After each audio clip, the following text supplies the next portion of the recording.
Welcome to Simply Painting. I'm Frank Clarke, and in this scene we're going to paint some fast-running water and a bridge. Now behind me here we have the perfect example of what I'm going to do. It's on the main road to Westport, just past Letterfrack. You'll notice we've got a wonderful bridge and some great running water, and this holds usually a very special fascination for artists because we love to paint this type of scene. So I'm going to show you how to do it the Simply Painting way. But you're going to have to excuse me now because I'm going to have to make some small sketches, so when we go back to the studio we can paint it.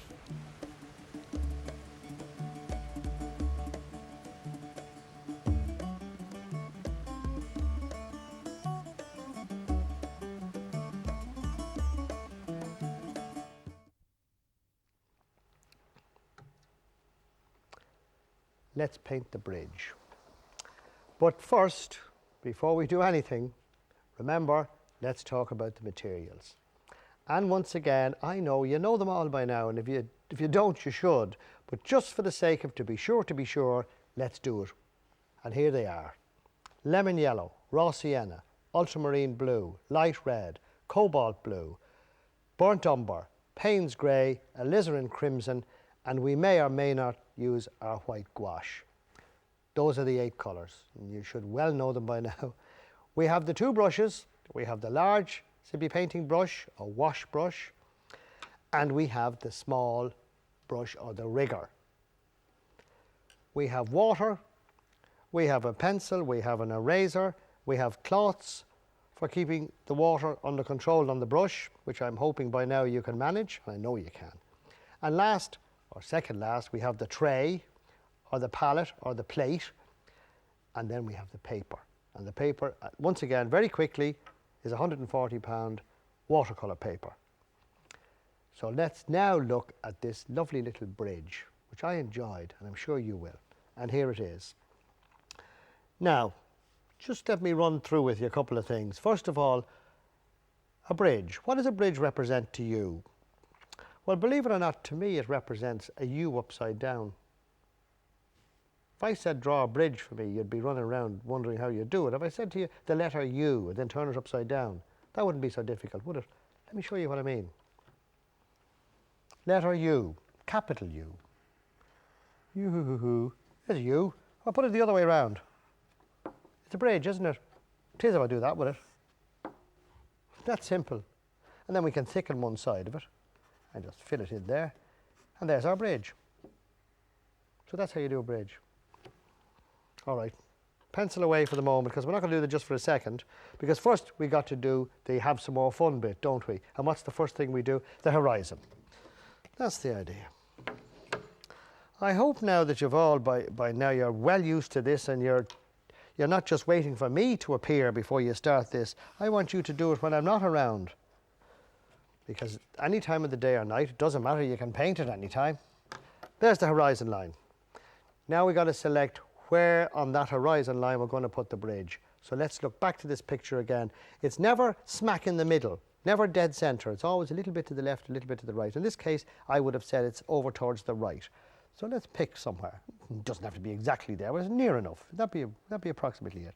La, la, la. And that's about it, isn't it? You can make it as wobbly as you like, because bridges weren't always perfectly shaped. I think that's pretty good. You can always round it off a bit more. Now, the back of it would be something like, because it's a thick bridge, this one. You know what I mean by that? It's deep. So that's the depth of it. And then on top we have this, the place you'd walk on, isn't it? And it's fairly straight. I'm looking at, now, here's something. Never, ever, ever, ever use a ruler when you're sketching, because it'll look like a ruler. You're not an architect. You're an artist. And you should be by now. So always draw it freehand. Right, that's enough of that. We've got the bridge in now. I think the next move now is we've got to go horizon, sky. Let's do the sky. So let's take away, first of all, the ones we don't need. And in this case, for the moment, we certainly don't need the white gouache, and we don't need these two. So here we go. This is what we need. We've got 6 colours. And the first one we're going to put out is the raw sienna. Just a little bit of it this time. Because this time we don't need so much of a wash, because the sky is not the important part of this thing, is it? And we need some blue. So let's pick the cobalt. Now, so we've got cobalt blue and the raw sienna, that's all. It's a simple sky. If you're doing a picture like this, with looking back to the picture again just for a moment, with loads of trees and bridges and water and everything, you don't want a fussy sky. Do you understand that? Yeah, okay, sure you do. Now let's wet the thing. Dee, dee, dee. A nice bit of music is always nice. I don't know, there's something wrong with my recorder. I don't know what happened. It's broken. Geraldine, my friend, borrowed it and she brought it back and it doesn't work now. She's a devil. She lives just down the road here and she breaks everything. She's an awful girl. She's a very good Irish dancer though. She really is. She does horns and horn pipes and reels and jigs and everything, every chance she gets. Anyway, enough about her and my poor broken radio. There we are. We've just that much down as far as the top of the bridge, because we obviously don't want to paint sky down here. And then we'll very quickly put in some blue. Now, it's a light shade this time. Don't go mad at it. So let's have another, just a little quick look. And yes, well, keep it fairly faint. It was a lovely day. This was just outside a place called Letterfrack, and Letterfrack is a little old harbour. It's very nice. Just beside a place called Kylemore Abbey, which is exactly what it says. It's an abbey. It's a girls' school, but it used to be owned by a private residence. But of course, those things have all gone many a day now. Anyway, back to the bridge. There's the sky in. Not fussy. We just need a sky, and that's that. Let's dry it a wee bit. Just a wee bit now, because believe it or not, I don't want to do too much drying on the sky this time because I've got something else to do. This time, to be different, I'm going to put out a little bit of the yellow. And I'm going to paint a little bit of wet into wet. Now, what does that mean? It means exactly what it says. I'm going to paint wet into wet.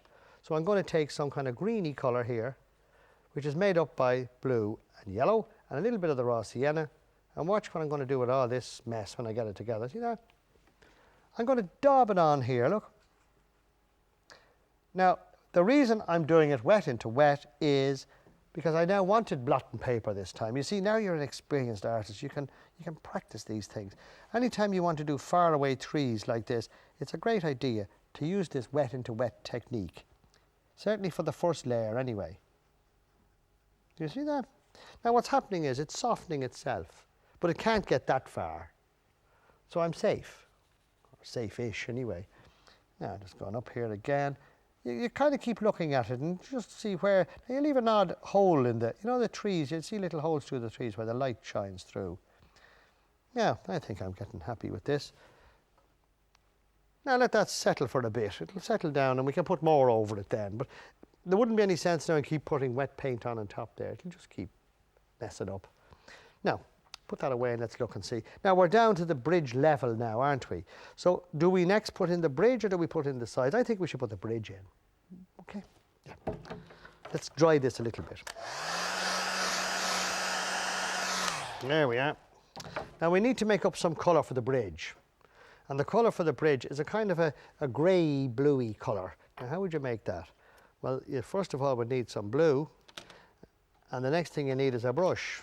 I'll use this middling size, that's what I call it. Rather than the small one, I've just got a middle-sized brush. You don't need it, you can use the small brush if you want, but for speed, and as I said to you before, I think that we need all the help we can get for speed. So I'm just making up a bluey grey colour. You'll see it, it's blue and raw sienna. See it now, it's beginning to change now, you see it? Yeah, it's not. Now you can check it, that's too dark, isn't it? Is that better? It's still too dark. Oh, keep going. The more water you add, the less paint you use. The less paint you use, the cheaper it is, isn't it? I'm being mean now, aren't I? That's it now. Okay, let's get at it. Now, the bridge. It's occasional strokes of this thing. Just leave bits of white here and there. You see that? Because we can put in we can always add in other bits into it later. You can go over this, it doesn't matter. All we're doing at the moment is just creating a brickwork. See it? And we're painting around the arch because the arch has got to remain there. Now, I don't think we need much more than that. That's about the size of the bridge, isn't it? That's about the size of it, isn't it? Okay, now we'll put in the darker bit there eventually. But I'm just going to, when I have this brush in my hand, wait till you see what I'm going to do. I'm going to fill in that little bit at the back of the bridge there. Do you see that bit there? Because that's quite a dark little bit. But it still has to be green because we're looking through the bridge now, right in at the old forest in the background. You know that? Yeah. That's grand, isn't it? Now, we give that a quick blast.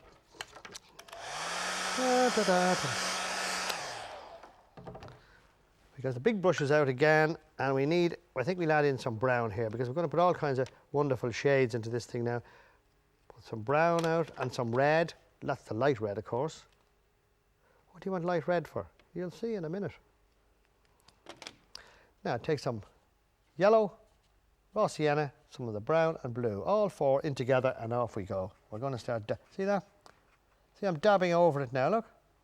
Because these are nearer, these trees. These trees are not, those other ones were miles off in the distance. These are quite close. Yeah. Now you might get little dabs, you get little drips of paint. I wouldn't worry too much about them. Just take it a bit easier maybe with the brush. Don't go as mad at it as I do. But then, I'm always in a hurry, haven't I? Isn't this great? Now, a little bit here. Oh, that's very blue, isn't it? My word, look at that. Now, what would I do with that now? Is that all messed up? Indeed, it's not. I'll soon fix that. Look. Let's cover it in there a bit again. I got some lovely colours there now. Don't be afraid of it. There's no such word as, oh dear me, I've ruined it, when you're painting with watercolours. Now I'm going on down there because I'm going to put some scrape in some stuff here in a minute. You'll see what I mean when I scrape in some stuff. You know the old fingernail trick? It's a great man for putting in trees and things. See that? Now I think I've enough done on that. Now let's put in some of this. Oh, look at that. Oh, see that? Now don't go mad at it, just a few, because you can go over it again. Now I've got a couple here to put in that I won't get away with doing that. So let me use the small brush now. I need a little bit there. And I probably need one there. See, that seems to be kind of, let it spread a little bit. Doesn't matter. Keep it fairly faint though, it's in the distance, see? So in other words, you can put trees in this way as well, look. See that? Isn't that nice? Yeah. Come on, say it's nice. I'm going to put the river in next. Now we've got to be careful with this river because it's more of what you leave out than what you put in. What I mean by that is this. We obviously have some nice dark river here. Is that too blue? I might add a little bit more brown to it. Ah, that's it. It's kind of a darky brown river. Now it goes to about there. And now it's going to swing down. Once we get this bit in. Now the next move now is we don't want too much paint on the brush at all, because it's really what you leave out here rather than what you put. That's the corner of the brush I'm using. You see that? I'm getting it to flow down because it's a flowing river. And exaggerate it, because it goes to about there somewhere, doesn't it? We can darken this in a minute. You can always darken a watercolour, but you've awful trouble if you want to lighten it. Now, how's that looking? Oh, yeah. We can put in some rocks in a minute. It'll be grand. See that? Let's put in the bottom of this river. I seem to be jumping about a bit here, but you have to do this with water because the important part here is to get the water effect, isn't it? Now this came that way, didn't it? Look at that. So I put a big swipe foot across there, and we can fill in rocks and things in a minute. Now, if you feel there's not enough white, we have the gouache. So don't worry. Now, next, dry it. This allows me now to play about with this piece here. And this piece, I think I'll go back to making some more grey, nice grey paint. See that? So I'm mixing some blue and some brown. That's all it is. And I can drag this piece down here. This is this rock. You see the rocks that come down there? See there? And we've got a couple of rocks here, haven't we? See, you can put in plenty of rocks while you're at it. There's another rock there. Rock, rock, rock. You can always darken them. Don't be worried about them not being dark enough. It's lightening them is the problem.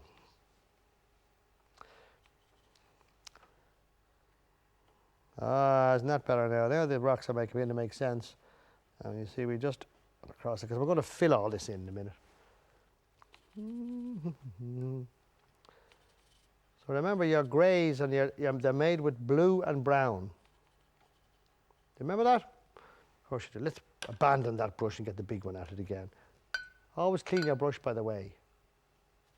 Always clean your brush, because if you don't, you may put a muddy surface on whatever you're trying to do. How's that? Isn't that better now, you see? Because we've got some green to go in here in a minute, haven't we? Now let's dab in some green. So blue, yellow, blue, and the raw sienna. I always use the raw sienna. You probably noticed that in it, because I like to create this kind of a nice effect. Okay, I'm running it down see the way it's beginning to come together now a little bit. That's the word we're looking for. That's what they talk when they say the picture is coming together. Well, that means that it's beginning to look like a picture, but it's a nice way of saying it. So you can, the next time you're talking to your friend, you say, "Well, my picture is coming together very well," or "I'm quite happy with it," or something like that. Now I think we're running out of yellow paint, so I better give this a bash a bit. Does it begin to look like a bridge yet? No, there's a time in every picture, isn't there, when it looks like nothing on earth. Then all of a sudden it begins to make sense. And that's, go on, isn't that so? You know it yourself. You should by now.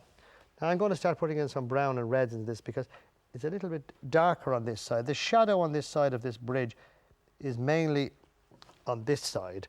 This is a lighter side. So why don't we do that? I'm putting in all kinds of colour and all kinds of everything in here. See that? We just dab up there a bit. See the way it's beginning to look like something now. Isn't it? A bit of red and brown there and yellow, and it's all different colours, all perfectly. See? And any time then you want to change the colour, you wash the brush. You got it.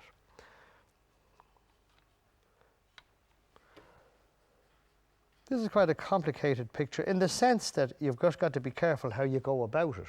It's not a complicated picture to paint, but if you started to do it the wrong way, you could easily end up in trouble. But by using this little method of ours, you should well be able to do it now. You'll have no problems. Think it out. Remember, I think I said before, if you don't know where the paint stroke is going to go, don't do it. Make sure you know what you're doing before you start. And we can do some scraping in there as well. You see a little bit there. Now we can also add in some more darks there, because that's a bit. See how the darks affect it, and how nice they make it. I love this kind of picture because it's all different colours, it's all dabs of colour. There's nothing matte or normal about it. And you see the walls begin to make sense now, isn't it? All right, let's go back in there now. Now let's get at the bridge. I always try and leave this as late as I can, because once you do this, the whole thing comes to life. Now what I'm doing is I'm getting a good dark colour, which is made up of blue and brown. And with me blue and brown, off I go. I'm putting in this archway under the bridge, see it? Now once this happens, the whole bridge begins to look like a bridge, hopefully. And of course, the water there, it'll be in shade, won't it, because it's dark. Now do you see the bridge? Isn't it funny? Once you do that, and up to the time you do that, it looks like nothing. But the minute you put that, now I'm putting a bit of a capping on the bridge. Remember that, eh? All right. Now how's our next move? Our next move is down here, isn't it? We want to keep that fairly light now. So don't use too dark a colour. Isn't that nice? This is nice. The sunlight is coming this way and hitting all here. These are rocks and things. I think we'll go at this other one again and just put some more. Some more of those rocks. Those rocks are nice, aren't they? Are you watching me now? Now you should be able to do this yourselves. You don't need me anymore at all. But I do hope now you'll take this hobby and make use of it. Because I can tell you, I wish I'd started painting years and years ago. But I didn't, so it doesn't really matter. I suppose I've got to put up with that, and I'm enjoying it now, as you will. And now that you believe that there is no such thing as a person who can't paint, there's a person who doesn't want to paint, and there's a person who's being told that they can't, oh, yeah, she can't paint, you know. But that, of course, is because we artists didn't want you all painting, did we? Because we had to make money, and if we had you all painting, we'd be in trouble. You'd be flocking your pictures and we wouldn't get a penny. By the way, I must mention that to you, because that's one of the things I don't think I've mentioned in the series.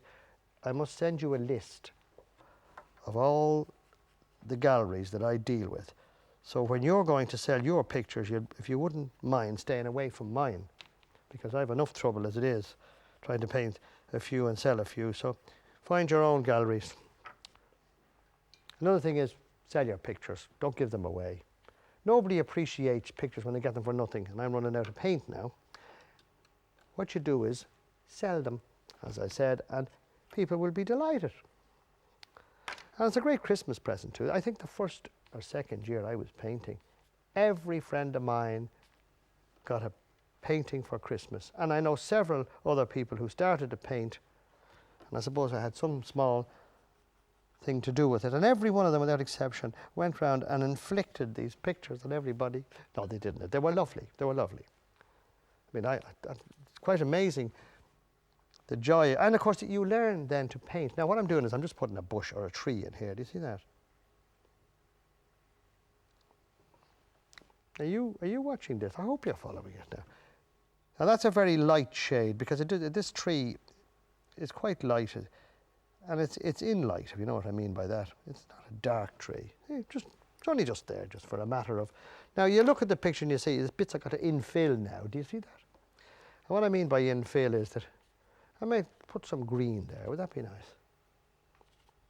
Good idea, this little brush. This is about a number 9 round brush. And if you feel like it, sure, get yourself one.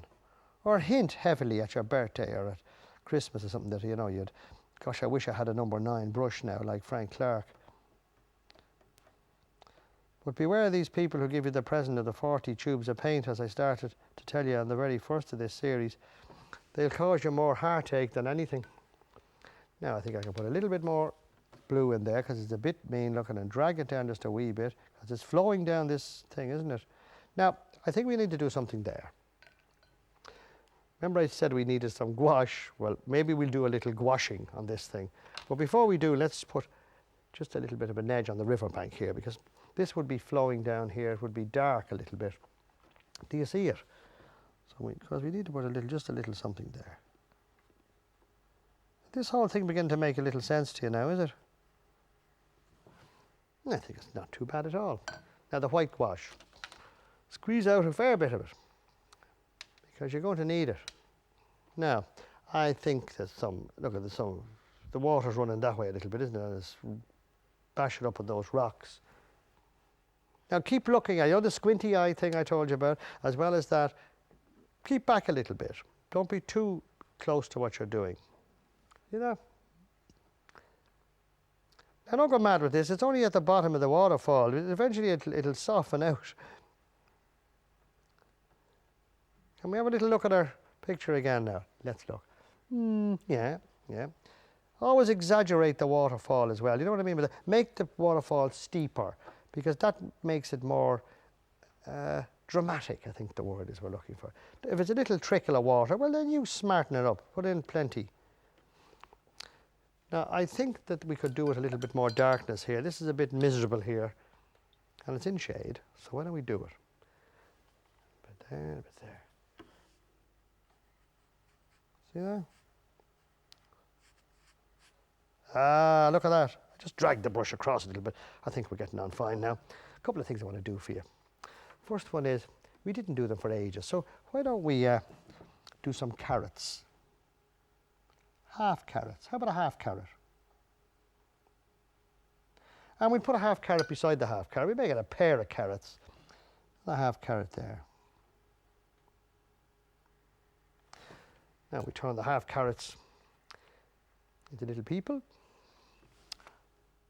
And you put their heads a little forward this time. It looks like they're walking across the bridge. Do you see that? And then up here we put a little bird in as well. Look, because we put him, we hide him this time because unfortunately he has no real place to fly. But I always like my little bird put in somewhere. I think we must be very nearly ready now for our mat. What do you think? Let's try it. Let's put the mat on it.